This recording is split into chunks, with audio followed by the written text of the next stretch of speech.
There you go, guys. It's all official.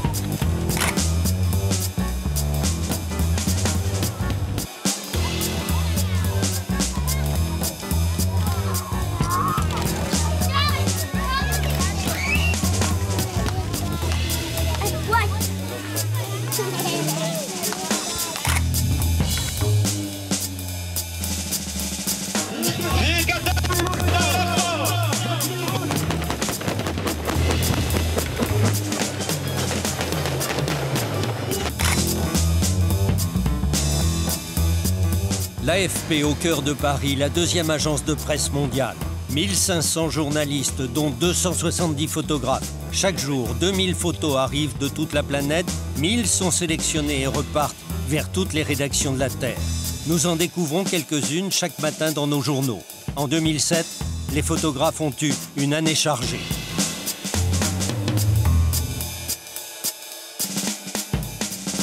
La place Tiananmen en hiver. Depuis la révolte de 1989, elle est le symbole de la liberté pour de nombreux Chinois. Peter Parks est anglais. À 42 ans, il est l'un des 2 photographes de l'AFP à Pékin. Il a déjà vu des nostalgiques de cette révolte. Ces manifestants chinois viennent sur la place Tiananmen et lorsqu'ils repèrent quelqu'un avec un appareil photo, ils sortent une pancarte. C'est leur manière de protester. Et si des policiers s'en aperçoivent, ils arrêtent le photographe et confisquent les photos ou les effacent. Pour la vidéo, c'est pareil.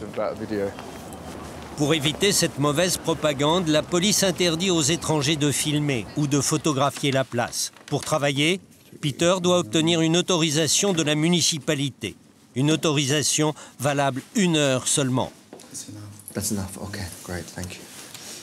And when you finish your work, you have to return. To here. Okay, yeah, we'll do. No problem. So we come back 3:30.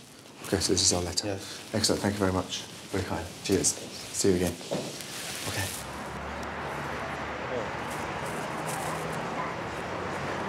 Maintenant, c'est officiel, on est en sécurité, j'espère. En sécurité très surveillée. À peine le temps de quelques pas, et déjà, ils font montrer l'autorisation.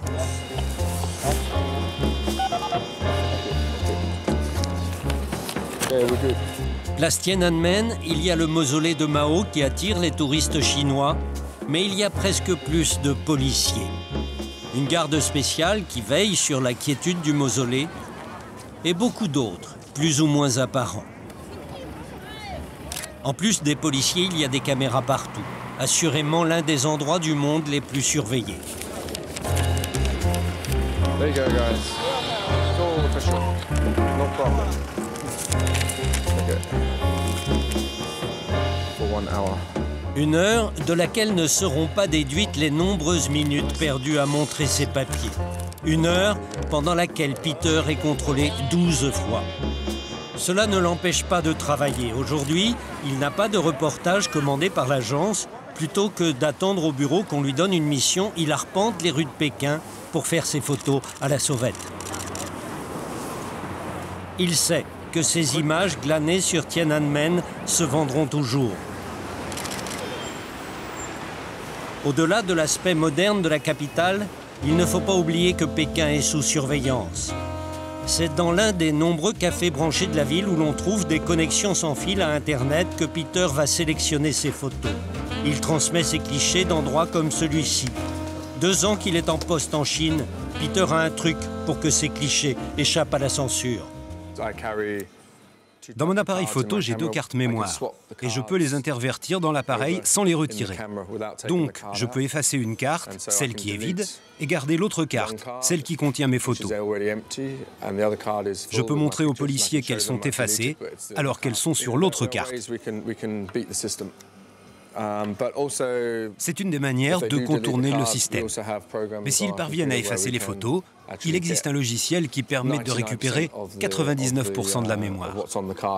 À l'actif de Peter, beaucoup de reportages sensibles. Il a toujours sauvé les photos importantes.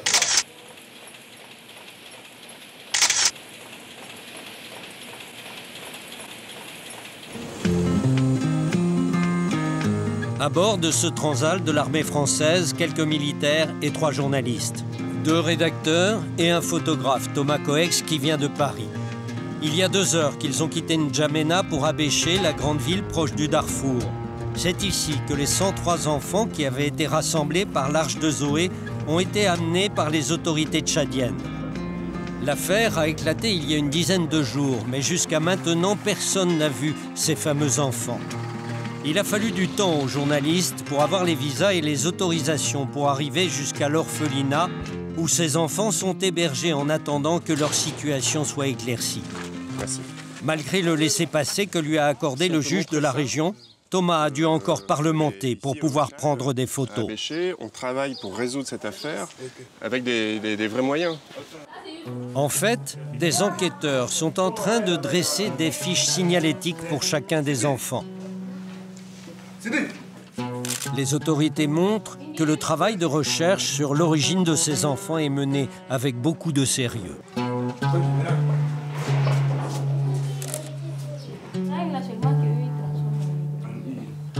Ça, que j'ai écouté à la résidence. Les enfants de la première salle. Récompense. Nous sommes un dimanche. Thomas appelle sa rédaction à Paris pour annoncer qu'il va transmettre vers 19 h. C'est important de tenir la rédaction au courant.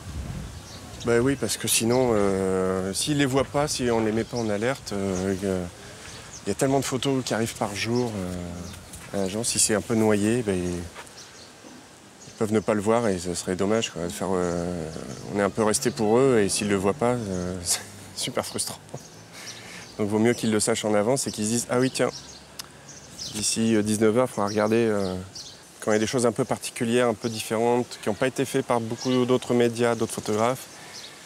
Il vaut mieux que l'agence parce que en même temps, il y a les bouclages des magazines qui se fait le lundi. Donc s'ils ont tout le week-end, pour eux, c'est parfait.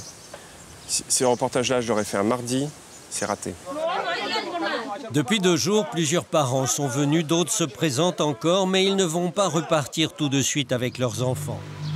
Un homme à la recherche de son fils vient d'arriver. C'est à des fins de vérification aussi. Est-ce qu'effectivement ce sont son enfant? Et tout ce qu'on récolte comme information ici, on va devoir vérifier. Parce que imaginez, c'est comme la vie des enfants. Bien sûr. Donc il ne faut pas aller sur des bases souples, mais il faut être prudent. Ouais.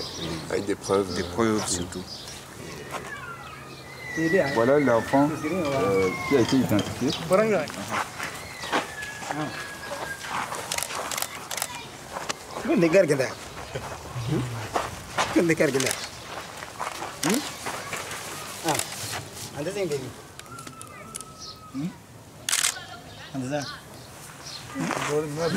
C'est terrible, il ne regarde que moi.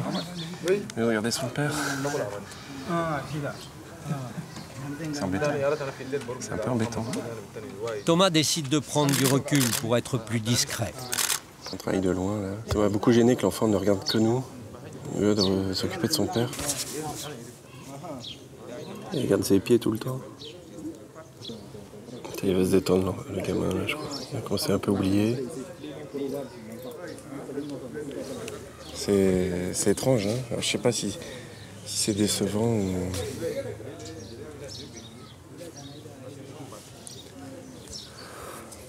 La lumière est pas facile, hein.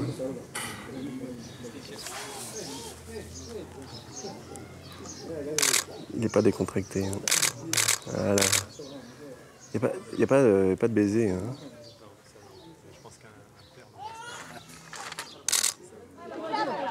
Le responsable du camp annonce que quelques-uns des enfants vont être amenés à leur père, qu'ils ont déjà rencontré la veille.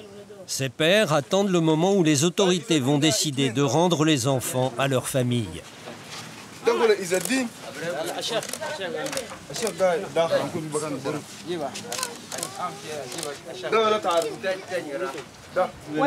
C'est moyennement chaleureux. C'est étonnant, enfin, c'est un peu... pas frustrant, mais... c'est un peu surréaliste quand même. Alors je sais pas, peut-être que c'est pas la première fois qu'ils les voient, que c'est la deuxième fois qu'ils viennent, donc c'est peut-être moins spontané. Ah. Ça c'est spontané. Là on voit que c'est vrai.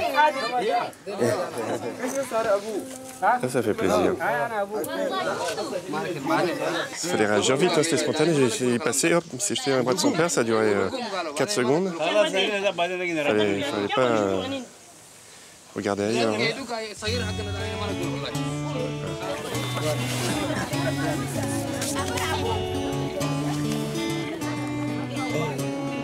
Ousmak, Ousmak, Ousmak.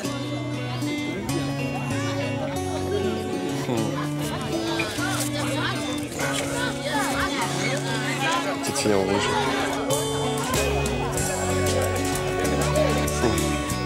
Là c'est bon là.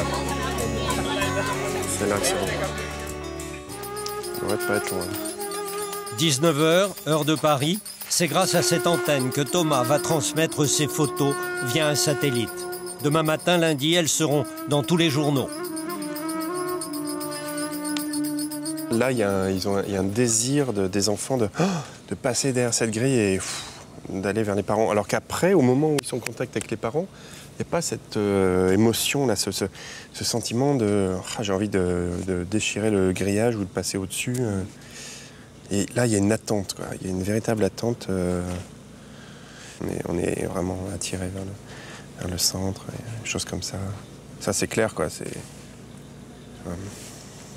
Il y a vraiment des instants comme ça, des instants un peu magiques, un peu forts, quoi.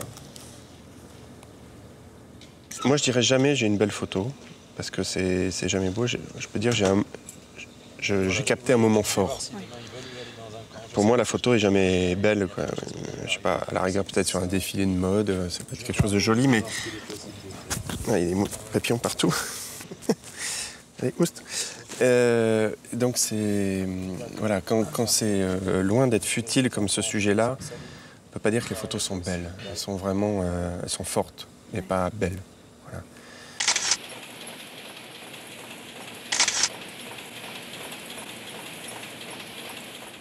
Naplouse, la plus grande ville de Cisjordanie, les territoires palestiniens occupés par l'armée israélienne. C'est dans cet immeuble que Jafar Asiek a installé son bureau. Il s'agit d'une chambre d'hôtel qu'il loue à l'année à 5 km de chez lui. Quand je suis à Naplouse, je vis à l'hôtel. J'habite dans cette chambre et là, c'est le bureau de l'AFP. Pourquoi j'habite ici? C'est parce que je vis dans un village en dehors de la ville. Il y a un checkpoint et parfois, ils me défendent de le traverser. La nuit, le checkpoint est fermé, alors c'est difficile pour moi de rentrer voir ma famille.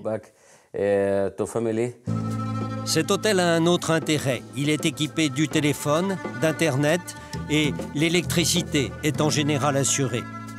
Lorsqu'il a terminé le choix des photos de sa journée, Jafar les transmet à Paris. Aujourd'hui, Paris lui a demandé un reportage sur Oumoara, l'un des 6 checkpoints qui contrôlent les entrées et sorties de la ville. Le checkpoint Oumoara est le plus sévère. De l'autre côté, c'est toujours la Palestine, leur champ, leur pays. Souvent, les Palestiniens peuvent attendre plusieurs heures avant de pouvoir le franchir. Ce sont ces checkpoints installés il y a 5 ans qui avivent les tensions entre les habitants et les soldats. Pour ceux-ci, un photographe est un ennemi.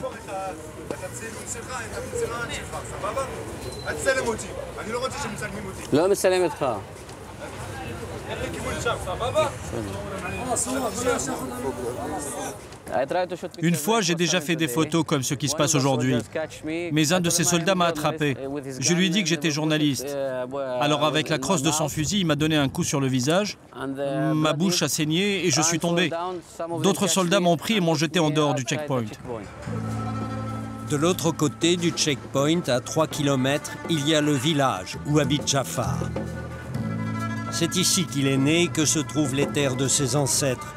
Le village est paisible, mais Jafar tient à nous montrer une blessure que les habitants ne parviennent pas à ignorer, nous montrer que personne n'est libre. Je veux que vous voyiez cette tranchée qui entoure mon village. Vous savez, durant cette intifada, les soldats israéliens ont creusé cette tranchée là-bas pour isoler notre village. La tranchée, c'est cette bande de terre noire. Les Palestiniens n'ont pas le droit de la franchir. Mais l'interdiction n'effraie pas tout le monde. Regardez ces enfants là-bas. Ils sont en train d'escalader la tranchée pour essayer d'aller dans leur champ.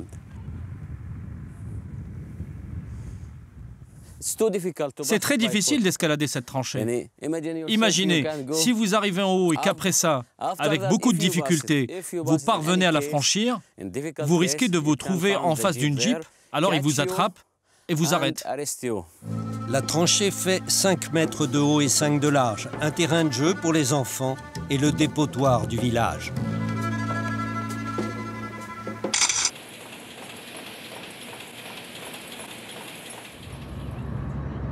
Pékin. Peter Parks a rendez-vous. On lui a commandé un reportage sur le boom de la mode en Chine. Par relation, il a trouvé un mannequin qui a accepté qu'il la suive et la photographie pendant une journée. Victoria Vi vient d'avoir 19 ans. Elle est déjà très connue. C'est l'un des top modèles chinois.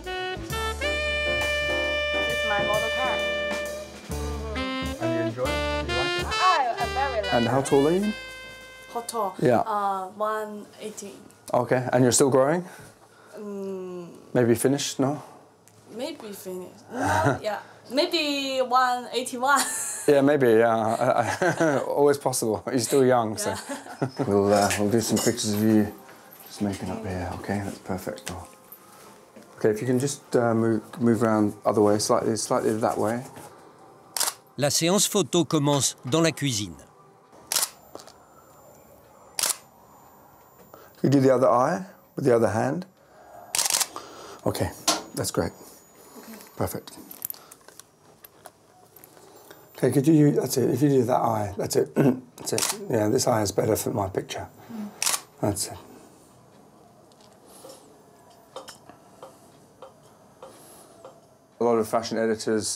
Beaucoup de directeurs artistiques se tournent vers la Chine pour les mannequins, afin qu'elles viennent travailler en Europe. Ils aiment travailler avec les Chinoises parce qu'elles sont très belles, très grandes et très fines. Peter sent un cliché intéressant, il propose de prendre toute la famille en photo. Ici, on a 3 générations de la famille. No, you in the middle. You in the middle. Yep, you in the middle. So if you sit straight down like that. Grandma, could you ask Grandmother to look at me as well? That's great. Stretch your teeth. These ones are very Elles sont bien. It'll be one of these that I'll choose. Je choisirai une de celles-là pour mon reportage. For the article.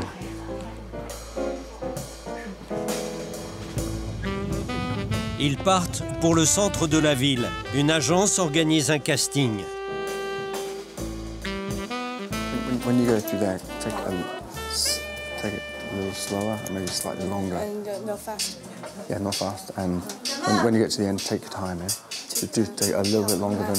And then I need them to see you. Yes. Yeah, don't look at me. Yeah, don't look at us. Just do pretend we're not there. Yeah, that's it. Yeah. Une quarantaine de mannequins se sont présentés. La présence du photographe anglais, déjà complice de Victoria, semble contrarier les autres candidates. Pourtant, l'enjeu n'est pas prestigieux. Une semaine de défilé dans un grand magasin. Par contre, il y aura un très bon salaire. Le client, ce Chinois, va choisir 6 modèles.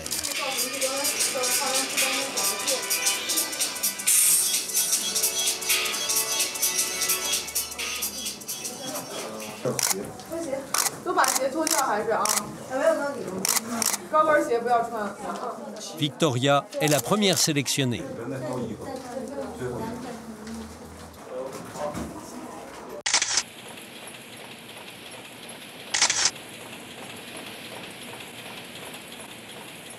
La demande de photos sur la Chine est considérable. Le stade olympique en fin de construction est caché par des palissades. Peter Parks n'a pas d'accréditation pour le photographier et sans autorisation, impossible d'approcher. Alors, il choisit un immeuble en face du chantier. Ici, un étranger, ça se remarque. Pour tromper la vigilance d'une gardienne assise dans l'ascenseur, il a recours à un faux coup de téléphone. Une ruse simplette, mais qui marche. There's a lift attendant. She'll probably kick us out. She sees us that we don't live here. Arrivé au 15e étage, le plus dur reste à faire, accéder au toit. La voie semble libre.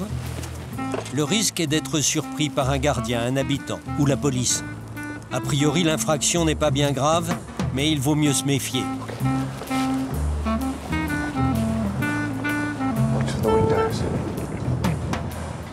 Pour Peter, les risques sont question de dosage. Et pour une telle vue sur le stade olympique, ils sont justifiés, d'autant que la police il connaît. J'ai été arrêté 3 fois, en 3 différentes occasions, dans des manifestations. Ils m'ont juste gardé quelques heures. Ils m'ont fait écrire une déclaration de ce que j'avais fait. Ils ont effacé mes photos et m'ont laissé partir. Mais en Chine, d'autres journalistes ne bénéficient pas d'une telle mansuétude. 33 sont en prison.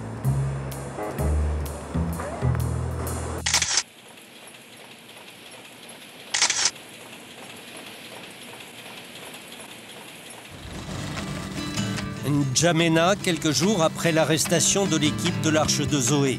La capitale du Tchad n'a jamais reçu autant de journalistes qui se bousculent autour du palais de justice.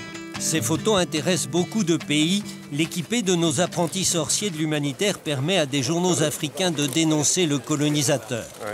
À quelques jours du procès, quelques personnages parisiens très médiatiques se sont emparés de l'affaire, donnant encore plus de valeur marchande à ces prisonniers. Comme dans n'importe quel fait divers, les envoyés spéciaux planquent. Le métier, c'est de la patience, des heures d'attente. Ça casse un peu le mythe du grand reporter quand même. Ah, s'il par terre à rien faire, c'est pas comme dans les films. Mais la réalité, c'est celle-là.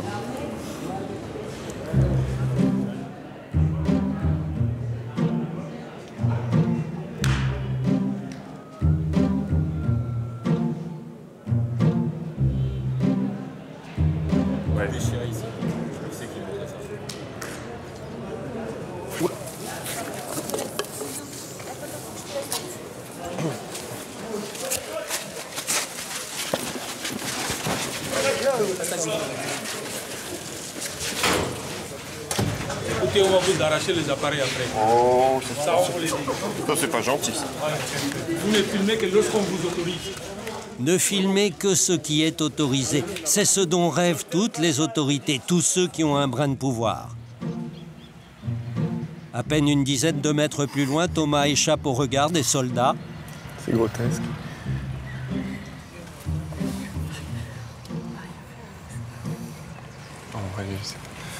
Il y a un reflet là, donc on voit s'il y a des mecs qui arrivent.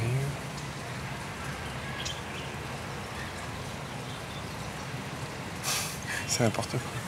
Puis dans 10 minutes, ils vont oublier leur geste là. Tu vois les autres, ils sont encore là. Ce que Thomas a surtout vu, c'est qu'en haut d'un escalier, une fenêtre ouvre sur l'intérieur du bâtiment. Et les Tchadiens. Coup de chance, cette fenêtre donne sur la salle d'audience où sont réunis les 6 membres de l'Arche de Zoé, l'équipage espagnol de l'avion qu'ils avaient affrété et leurs avocats. En quelques secondes, une dizaine de clichés. Thomas sait qu'il a dans la boîte ce que tous les journaux cherchent, les images qui permettront de raconter ce qui se prépare à N'Djamena. Il rentre à son hôtel pour les transmettre. Il choisit celle qu'il va envoyer à Paris où une sélection plus draconienne sera encore effectuée. Le travail d'agencier, justement, c'est de montrer un événement résumé en quelques photos. Donc c'est à moi de choisir, à moi de savoir si ça sera en une seule photo, en 3 photos, en 12 photos, en 25 photos. On privilégie l'information sans opinion. Donc que ce soit en texte comme en photo. Il faut vraiment respecter cette parité ou mettre vraiment dans la balance tous les éléments pour pouvoir donner à nos clients la possibilité de choisir, parce que eux, les clients, vont certainement faire de l'opinion. C'est-à-dire que le Figaro ne va pas forcément choisir les mêmes photos que l'Humanité, le journal L'Humanité. Mais nous, on va les servir aussi de façon généraliste. On est vraiment des grossistes de l'information.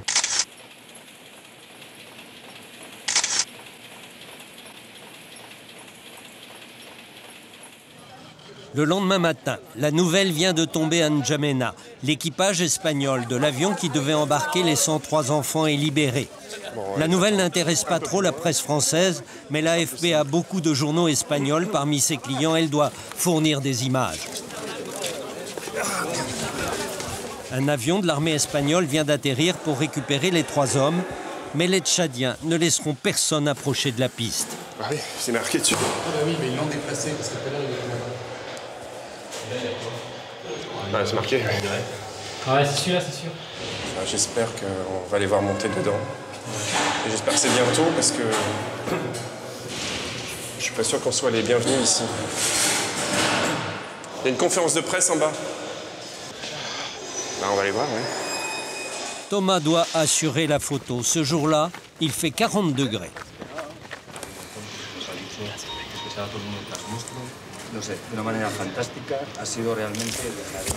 Ah, c'est bon ici. C'est meilleur.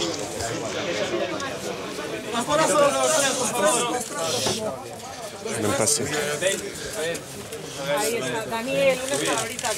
Ok. Ah, tout de suite, hein. C'est terrible. Je sais pas si je suis bon. Bon. On a fait les deux. C'était pas mal, hein.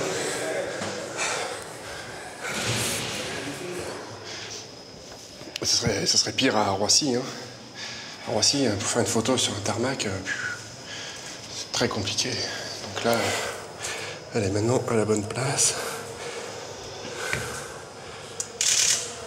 Je choisisse mon angle.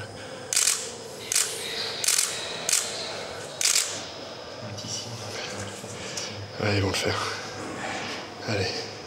Allez, embarquez. Ça y est, ils montent.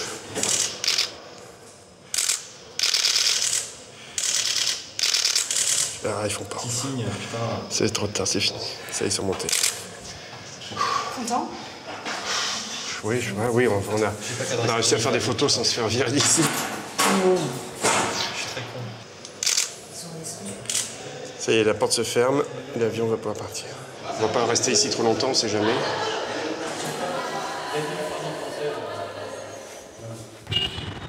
Retour à l'hôtel pour transmettre. Allez hop. Voilà qui charge vite.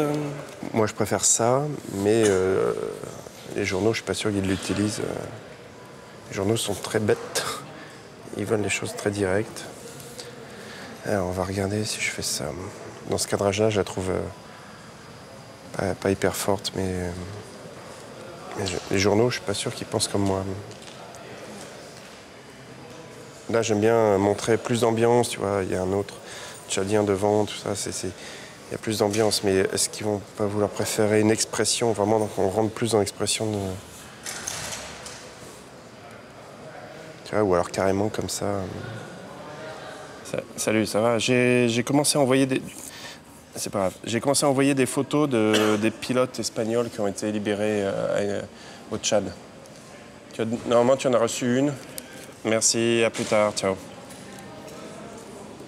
Ils ont déjà traité la première. Je pense que dans 5 minutes, tu peux aller sur des sites web, sont abonnés par exemple chez nous, tu vas voir la photo. En fait, mais après, on se rend compte aussi que c'est du consommable. Quoi. Parce que ça va être remplacé par une autre photo, c'est du jetable. C'est la photo Kleenex. Et un grand truc qu'on m'a appris quand j'ai commencé, c'était tu fais la photo le lundi, le mardi dans le journal et le mercredi, le journal emballe le poisson. Voilà, donc ça relativise un peu tout.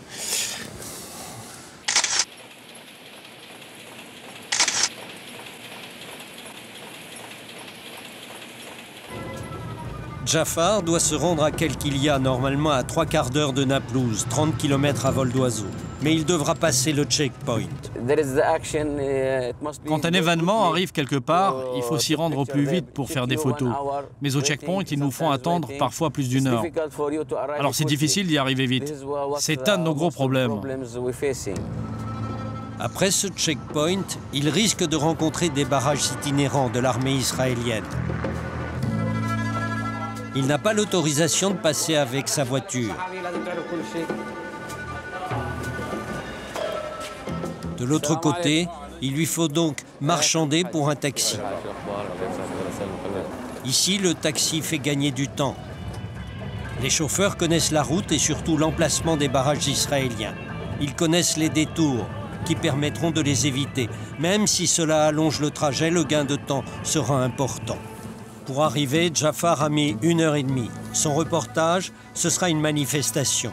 Mais Paris lui a aussi commandé des clichés du fameux mur qu'érigent les Israéliens pour lutter contre les attaques suicides. Ici, le mur entoure la ville. Derrière, passe une autoroute. Il a été construit pour la protéger.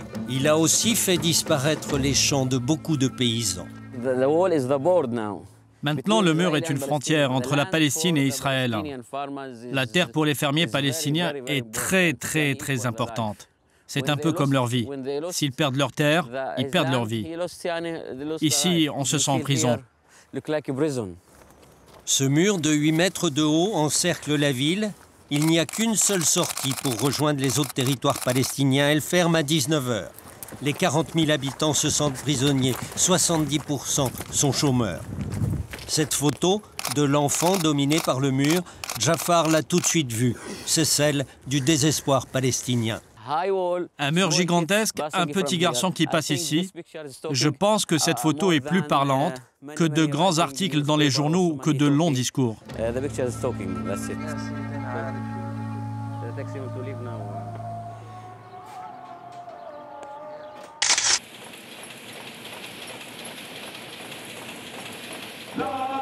À quelques centaines de mètres d'Israël, le Hamas, le parti palestinien le plus extrémiste, a appelé ses partisans à manifester.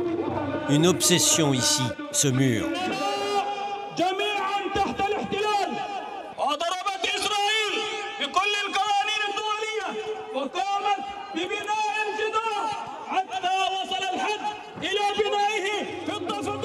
Ici, les habitants sont partagés entre deux partis politiques, le Hamas et le Fatah. Le Fatah, créé par Yasser Arafat, et le Hamas, plus extrémiste. La lutte entre les deux factions est sanglante. Jafar ne peut pas prendre parti. Vous savez, le Fatah a toujours été au gouvernement et à la présidence. Alors après les élections, quand le Hamas a remplacé le Fatah au gouvernement, il y a eu une espèce de guerre parce que... Et je ne peux pas en parler, excusez-moi.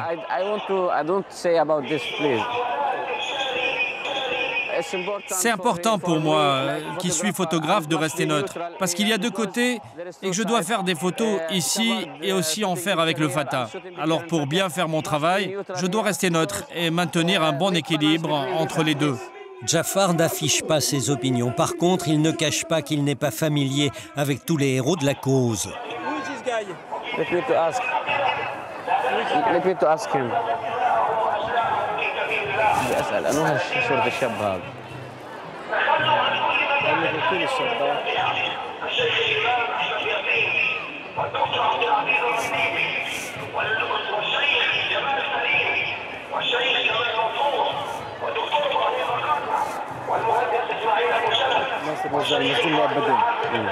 This is Nasser Nazal, one of the leaders of Hamas. He in prisons forever.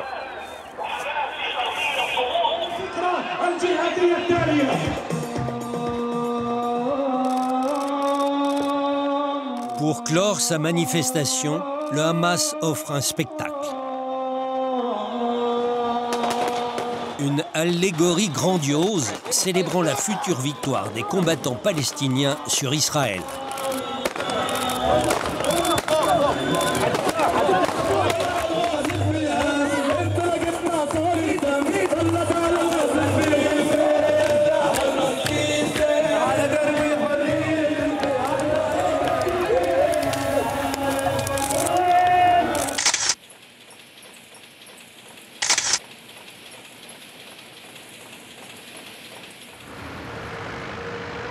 Pékin, le quartier central de Chaoyang, l'un des endroits les plus animés de la ville. Peter Parks fait un reportage sur la formidable croissance chinoise. Le photographe n'a que l'embarras du choix. La Chine est un immense chantier. Partout, on construit.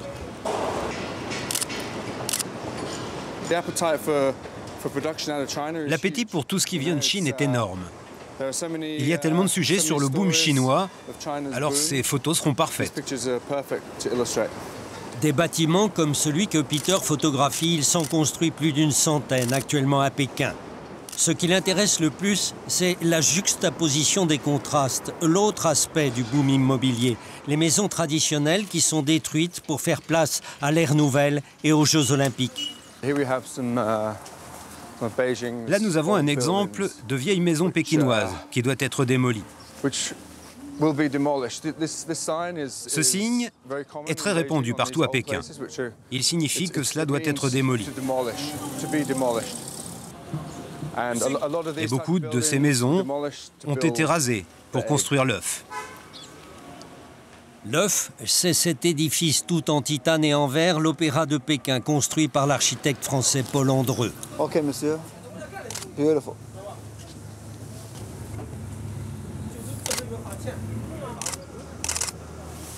It does make for good pictures.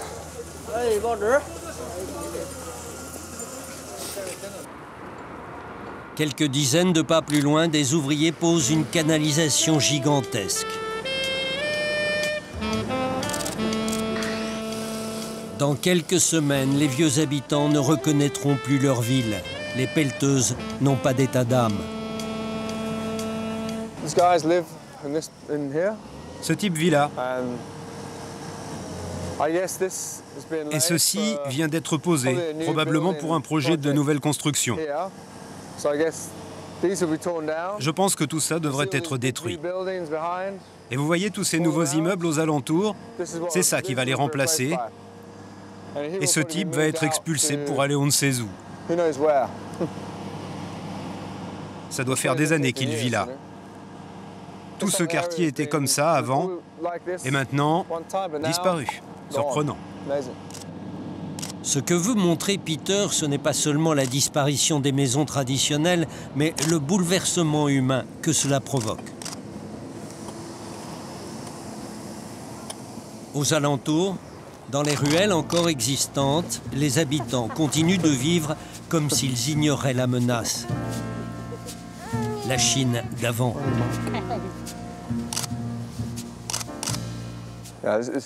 C'est un très bon exemple de ce qui arrive. En une photo, on peut raconter l'histoire. C'est vraiment bien. Tout cela a décidé Peter à consacrer un reportage au bouleversement que vivent les Chinois dans leur vie. Il veut montrer l'agonie de certains quartiers et la déchirure pour les anciens habitants. Peter et Victoria, sa traductrice, ont appris que derrière cette palissade, une cité HLM va être démolie. La municipalité déloge les derniers habitants. Il fait froid sur Pékin, moins 4 degrés.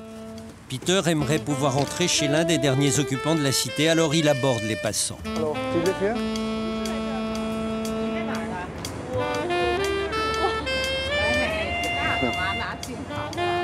Peter et Victoria vont tenter de faire appel à la chance. Ils entrent au hasard dans l'un des bâtiments condamnés. Ce signe signifie que cet immeuble va être détruit. C'est le signe classique pour tous les immeubles qui sont condamnés. Des appartements abandonnés, des couloirs vides. Après quelques minutes de déambulation, ils croisent une locataire.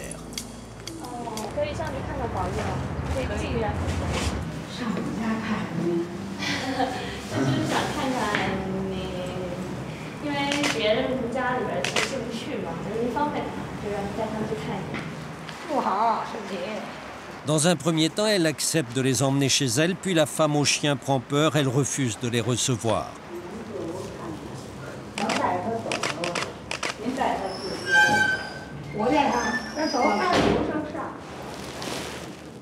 Cette vieille femme habite au 12e étage avec son mari.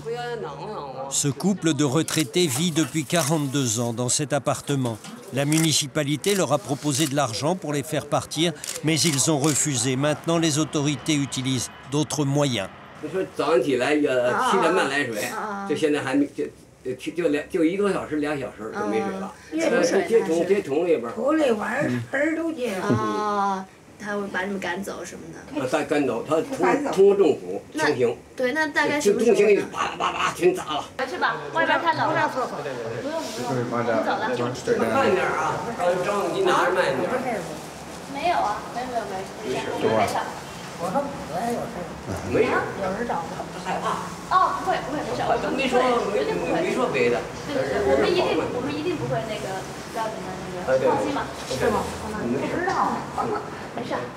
À Pékin, la peur n'est pas du passé.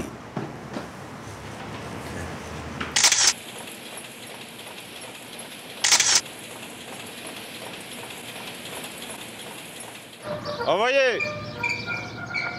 À Béché, à l'est du Tchad, à quelques heures de piste de la frontière avec le Darfour. C'est ici que les 5000 soldats de la force européenne qui devraient sécuriser la région doivent être déployés. Pour l'instant, quelques centaines de militaires français préparent l'arrivée de ces troupes de l'EUFOR. Pour faire face à la demande d'illustration des journaux qui vont publier des papiers à propos de ce déploiement, Thomas a été chargé par l'agence d'emmagasiner des images d'archives. Des photos intemporelles prises sur le terrain des opérations qui permettront de rendre plus concrets les articles.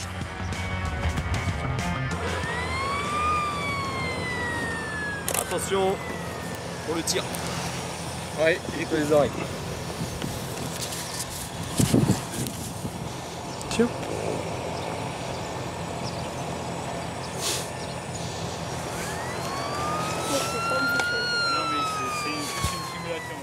Il ne tirera pas, bon d'accord, oui, je me disais. Ces images qu'il va expédier ce soir seront accompagnées de légendes qu'il rédige lui-même. La légende que je vais mettre sur la photo, je vais expliquer que c'est un exercice. C'est pas qu'on croit qu'il s'est passé un événement important et qu'ils ont tiré sur un véhicule comme ils l'ont annoncé dans leur exercice. Je ne vais surtout pas laisser entendre ça. Ça c'est important. Alors effectivement, après les journaux ou les médias, eux-mêmes peuvent ne pas respecter la légende de l'AFP. Mais bon, c'est le client qui prend le risque de faire une fausse information. Ça ne viendra pas de notre part. La mission de l'EUFOR sera de montrer sa force pour tenter de dissuader les bandes venues du Soudan de faire régner la terreur et de continuer les massacres qu'elles pratiquent depuis plusieurs années. Pour l'instant, les troupes françaises se contentent de sortir en direction de la frontière soudanaise pour rassurer les pauvres habitants. Ce voyage avec une patrouille va permettre de raconter cette mission et peut-être de mieux sensibiliser le monde au drame des populations de ce coin de terre oublié.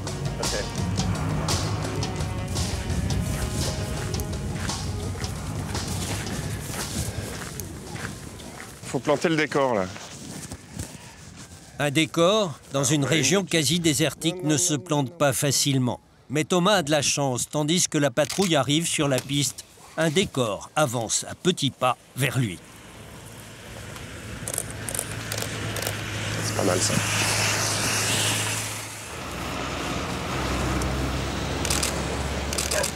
Bonjour. Marhaba.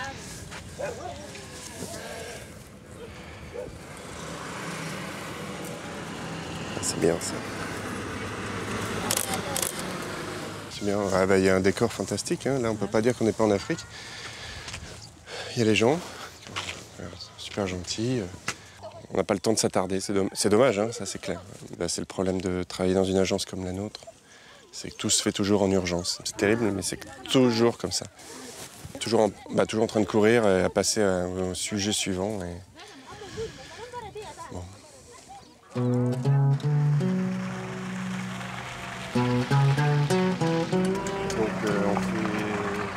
En fin d'après-midi, retour vers Abéché et la base des troupes françaises. Sous ces latitudes, la nuit arrive très vite. À Paris, il est à peine 5 heures. À l'agence, c'est l'effervescence, la fin de journée, lorsqu'arrive le gros des photos. Elles doivent être triées et réexpédiées vers tous les journaux. Ceux édités en France vont boucler dans 4 heures. Vu d'ici, un autre monde. Un pays de liberté de la presse, on ne se rend même pas compte de la chance qu'on a.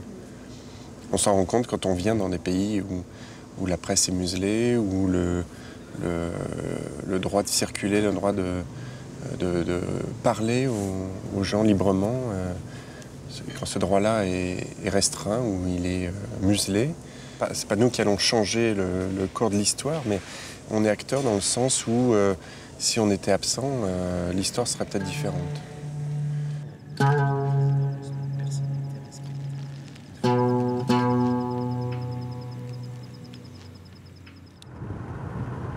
L'histoire, telle qu'elle s'écrit quotidiennement en Palestine, Jafar est l'un de ceux qui en témoignent. Cet après-midi, une manifestation va avoir lieu dans la vieille ville de Naplouse à l'appel du Fatah, le parti créé par Arafat. Ici, Jafar est très populaire. La manifestation semble bon enfant, l'homme sur le podium se contentant de réciter des versets du Coran.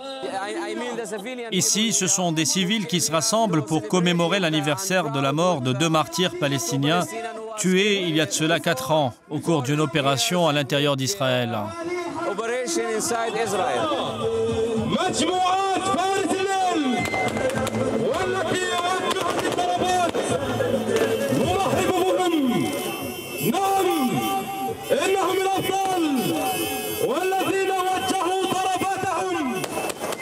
Ce que photographie Jafar est une démonstration de force du Fatah, avec des tirs à balles réelles. Il faut faire attention aux coups de feu, parce qu'ils tirent en l'air, ils peuvent blesser quelqu'un. Alors il faut faire très attention. À quelques kilomètres d'Israël, des hommes considérés comme des terroristes de l'autre côté de la frontière s'affichent, certains à visage découvert.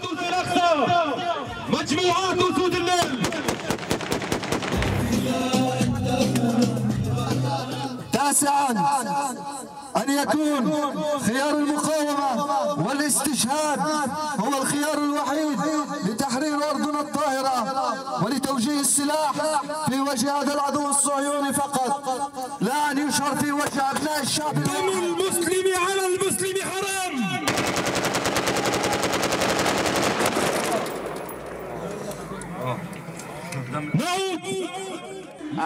Je me sens fier de mon travail. Cela me rend heureux. C'est important. Ça fait depuis une semaine que c'est comme aujourd'hui. Boulot, boulot, boulot. Mais le résultat, c'est de bonnes photos. Et alors, quand pour moi il y a de bonnes photos, alors je me sens heureux, concerné. Et c'est ça l'important. Les clichés de Jafar sont connus dans le monde entier. Cette année, c'est à lui qu'a été attribué le prix Bayeux des correspondants de guerre, mais il n'a pas pu sortir de son pays pour recevoir sa récompense.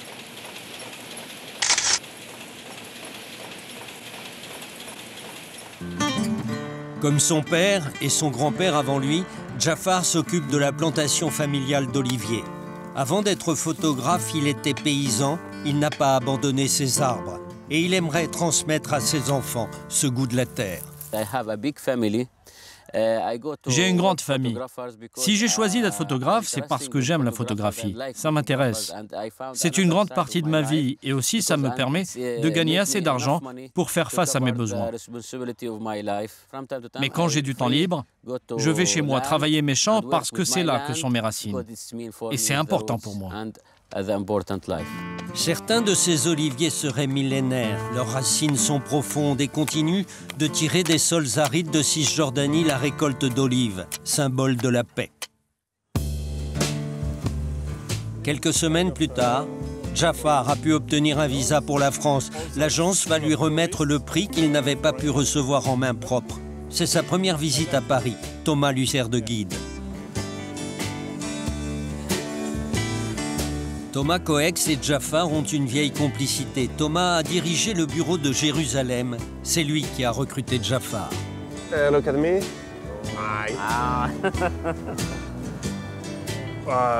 Look at the camera. Yeah, no, you're not hungry. Je vois un autre monde. C'est vraiment nouveau pour moi. C'est une autre réalité. Je n'ai jamais vu ça avant. Vous savez, je viens d'un pays isolé et maintenant, je découvre une autre face du monde. C'est pour une série de photos que Jafar a obtenu le prix des correspondants de guerre. Une dizaine de clichés. L'un d'entre eux ne s'oublie pas. Une femme effondrée au pied d'un olivier dont les branches viennent d'être coupées par les soldats israéliens. L'arbre ne donnera pas de fruits cette année.